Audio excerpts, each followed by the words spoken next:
5. Abi pada dia pada nerangkeun diantara judulna ngajaga kebersihan. Assalamualaikum warahmatullahi wabarakatuh. Orang panjatkeun puji syukur hadirat Allah Subhanahu wa taala anu masihan kesempatan urang kesehatan.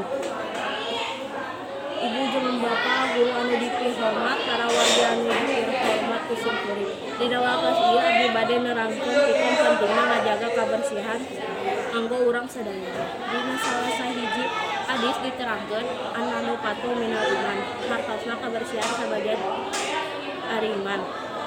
Maksud jeung hartosna sareng tujuanna nyaeta urang teh umat muslim anu ngaduduhan iman dina jero hate urang. Pentingna ngajaga kabersihan kanggo urang sadayana wajib ngajaga kabersihan.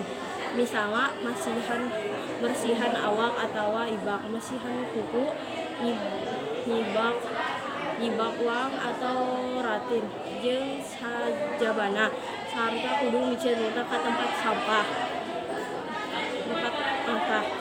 Urang kadang ngajaga kabersihan sapertos ulah micin runtah sembarangan, ulah nyidu sembarangan. Cakap sakitu diantara ti abdi. Wassalamualaikum warahmatullahi wabarakatuh.